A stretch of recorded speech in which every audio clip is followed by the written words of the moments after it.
you become the author everybody reads, and then it ends up silencing other people. You know, I think that what we need more than anything is what we need, not only do we need to have more diversity, but we also have to start going against what everybody else is reading. I think we need to have people read more rebelliously and more adventurously, and luckily we have teachers who are the ones who are leading that charge. I mean, if it wasn't for our fucking high school teachers, most of us writers wouldn't have careers. Because let me tell you, for the first 12 years I was a writer, when nobody knew anything about me as an author, no one knew. I would come to a reading like this, and there'd be 3 fucking people, and 2 of them would be related to me. I'm not kidding you. That's how come you believe in your art. And I would do this year after year after year. I would come to a reading, there'd be 2 fucking people. You know, and you've got to be like, yo. And if it wasn't for high school teachers, I wouldn't even have those 3 people.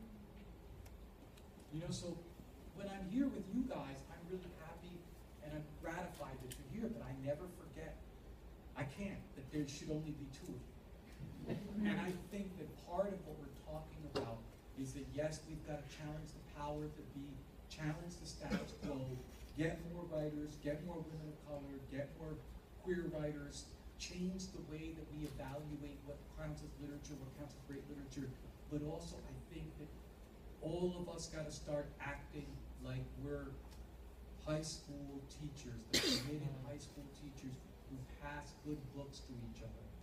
You know, in many ways, guys, it is up to us to create a diverse canon. And we've got to fucking search everywhere. If you have not read a great Asian American novel this year, you've got to find a way to read a great Asian American novel. If you haven't read a great novel by a queer writer, you've got to do it. You know, you've got to find what's your formula and try to step outside of that. It is in that exploration, it is in that venturing off the path that the kinds of literary communities that we're all dreaming about, diverse, heterogeneous, that's where they're created. And certainly activism is going to help, and certainly our commitment to this kind of diversity, but more than anything is that we've all got to participate, we've got to go off the map. And I know it sounds fucking like bullshit, like let's hold hands and kumbaya, but for real, if we push ourselves a little bit to engage with art, we will help sustain the practice that has kept our civilizations alive and healthy for a very long time. We are not going to survive what we have to survive without art. And art is not going to survive unless we commit ourselves to it.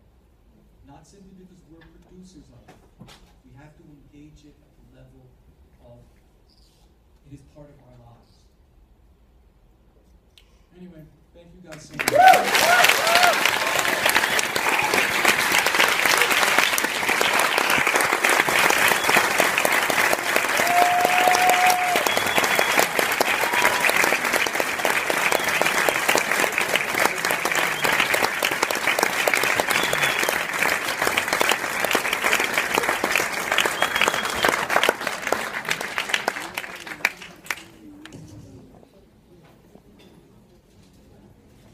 Okay, thank you so much, Junot.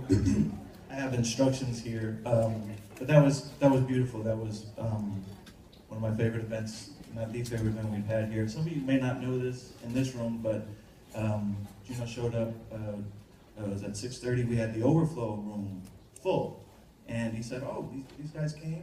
They're not going to see me." He just walks right up to him, starts talking, starts taking questions, and our events coordinator said this is the classiest thing he's ever seen an author do. So thank you so much.